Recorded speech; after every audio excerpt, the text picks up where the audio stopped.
Good afternoon.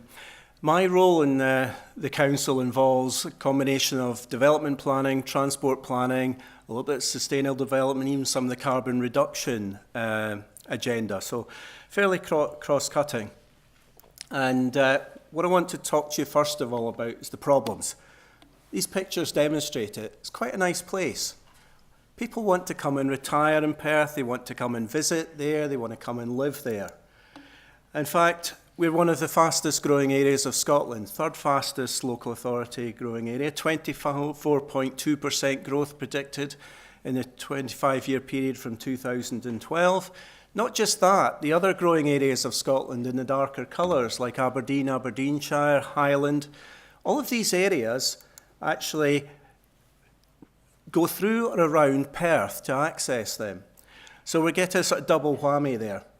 There is some major vulnerabilities in the transport network in this area, dependent on two high-level bridges at Dundee and at Friarton. When these close, Perth effectively grinds to a halt. It can take you 4 hours to get from one side of Perth to the other. So by the early 1990s, we were all aware of congestion. Now, what we thought of congestion in Perth may not be what people in Glasgow and Edinburgh thought of at that time as congestion, but it was becoming a local issue. By the early 2000s, though, the connection had been made with air quality issues, and the congestion was beginning to impact on the trunk road network around Perth. It became obvious that certain key points in the town as well were experiencing really bad air quality issues. We have canyon effects in some of the key areas. And the congestion largely centres around the point about the amount of traffic that wants to cross the river and the fact we have only got 2 bridges which allow for that. So in 2006, our environmental health colleagues declared the whole of Perth City as an air quality management area. Now this was a recognition that not all of Perth had air quality issues, but development all around the different areas of Perth all had an impact on the town centre and where the primary areas of air quality, poor air quality, were to be found. So we had an air quality action plan, and you can read up there, but basically it was saying in terms of the nitrogen oxides, traffic was the key problem, but in terms of the particulates, it wasn't necessarily the key problem, but it was in the areas with the most significant air quality problems. So traffic, congestion, transport was the key issue. Now we've done a whole load of things over the last few years. Scoot system and the traffic light system, encouraged increased use of bus transport. We've done some footpath, cycleway improvements. We have park and ride scheme. And as you can see from these graphs, we're beginning to have an effect. But fundamentally, we needed to reduce the amount of traffic that was forced to go through the town centre to do its normal day-to-day business. Now, looking at the traffic modelling, this is a PM peak model. We show where we were in 2003, and the more yellow you have, the more congestion you have at 5:15 at night. So doing nothing there, huge increase in the amount of congestion, and really, this was not an option. It was fundamentally going to affect the sustainable economic growth of the city. The congestion was going to impact on the trunk road network around the town, and as we'll know, government spending a couple of £1 billion or more on upgrading the A9. That might get you to Inverness, I don't know, maybe 10 minutes quicker, but if we don't do anything round Perth, you'll spend 35 minutes waiting to get round Perth by 2033. So this affects not just Perth, but the economy of North and North East Scotland. So at that point, realising we need a road solution, we get into the world of stag appraisals, DMRB, dealing with the key agencies. And for anyone who thinks the planning process is slow, I think the planning process looks like a sprint compared with some of these processes. Fundamentally, having looked at around about, I think, 16 to 18 different measures that could be taken, we narrowed it down to the need for a further bridge to the north of Perth. And the preferred option ended up being the blue line in the middle. Now let's look at the do nothing option. And once we put that bridge in, We still have some problems to resolve, but there's a huge fundamental difference. And that was the key to the new route we needed to find. So you then start looking for the route. And this is one of our constraints maps. And we've just about got every constraint imaginable apart from a major international airport in this area. And you go and ask Transport Scotland, where's your preferred route? And you get that blue line. And you go to see Historic Scotland, and they say, oh no, that runs through 2 Roman forts. And then SNH have concerns about ancient woodland and so forth. The only way we managed to get some sense was getting all the key agencies in the room together and let them fight it out, and we got a solution. And what we developed was an integrated series of measures. One of the key elements was what we call the Cross-Tay Link Road Bridge, but it also involves a package of measures in and around of the town which we can implement once we take some of that traffic out of the town system. And we have the route almost as it is at the moment. There were some options to be looked at. We've narrowed these down. And we have some significant challenges with the bridge across the river here, because we have the A9, railway, and then a river, which SNH won't allow us to put a pier, or SEPA won't allow us to put a pier in the middle of. So we've got a fairly extensive and large structure there. Again, some debate.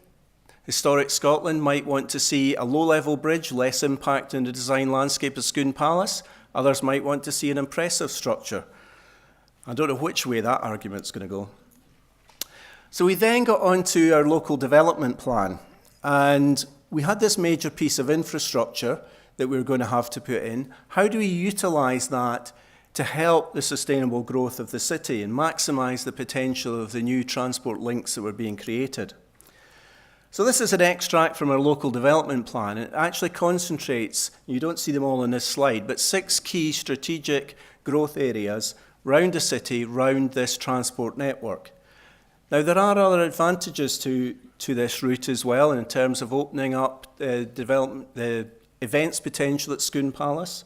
It allows about 20% of the secondary school population served by the secondary schools in Perth to access a school without going through the town centre and across these 2 bridges. But it opens up in the region of 8,000 to 9,000 houses potential and 75 hectares of employment land. As I said, there's a range of other improvements there, park and ride schemes, junction improvements. Taking some of the traffic out of the centre allows us to introduce bus lanes where we've not been able to do so so far. And this is a fairly extensive package, around about 25 million. Overall, the costing was in the region of 130 million for the project. However, as we've just got to the design phase of the first section, which is going to a compulsory purchase inquiry next week, and we hope to start implementation early next year. This section's 40 million. It opens up development land for the first round about 5,000 houses and a significant amount of economic development land. But I say the prices, I'm a bit nervous that the 130 million is going to be realistic in the long term. Now, this also includes a pedestrian cycle bridge here, which allows the connection of these areas, new development areas, through a green route down what we call the Lade, which accesses right into the centre of the town with only one crossing that we need to resolve of a road. There's a secondary route, which you don't see on that plan, which takes pedestrians and cyclists down the riverside into the centre of Perth without crossing any roads. And this actually replaces a public right-of-way, would you believe it, going across the A9, and one where there's been fatalities. We've progressed beyond that now. We have the first 2 master plans and planning applications submitted for 4,500 houses. They're under consideration, should go to committee very shortly. It also involves development of new schools in these neighbourhoods and a new secondary school. So in total, at the moment, the council is upfront investing around 60 million in opening up these sites. Hopefully, these will be sustainable communities of the future. The funding. I've already mentioned the significant amount of money going in phase one. We have supplementary guidance in place to obtain developer contributions towards a proportion of that. Roughly 60% of the capacity within the new system is needed because of the growth of the area, and 40% is based on the existing background traffic and the trunk road network. We cannot, by law, make the developers pay for that proportion of it. And in reality, we won't collect that 60% either, because we're not seeking contributions from affordable housing, and in certain business cases it would be uneconomic, so we're not going to collect all that money. It can't be funded by developer contributions alone. We're working on a funding package. It may be a city deal or something around these, some similar scheme, but it's a significant issue. Peak borrowing requirement for the council on the roads project at the moment is 40 million. To add another 80 plus million onto that is not sustainable in terms of the revenue budget for the council.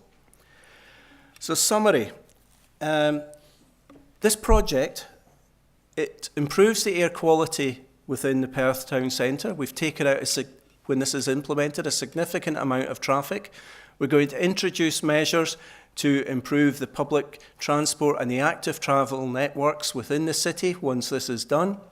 I should say we're doing some things at the moment, but the main benefits will arise then.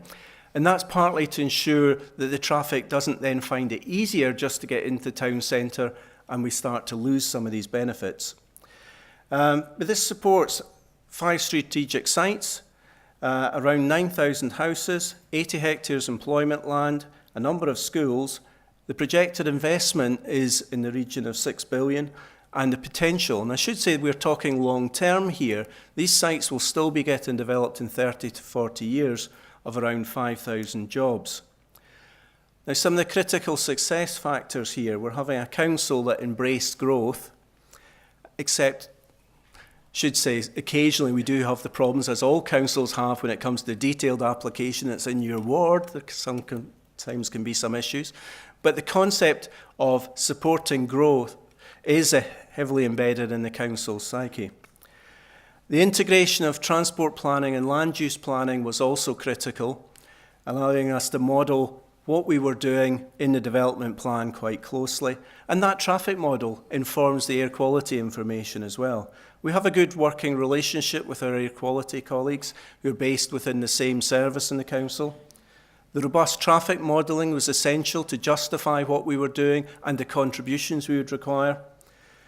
And fundamentally, the council's decision to front fund the infrastructure and take the lead on this was essential. Otherwise, we were getting a variety of different itty-bitty proposals to try and resolve things which weren't delivering the long-term gains for the city. And a developer contributions policy was in place. This was essential, not just to help the funding of it, but to let the members see that it wasn't just the council that was doing this and the profits were going to be reaped by everybody else. And it was also essential to justify that to the development industry, that it was fair and proportionate. So, thank you.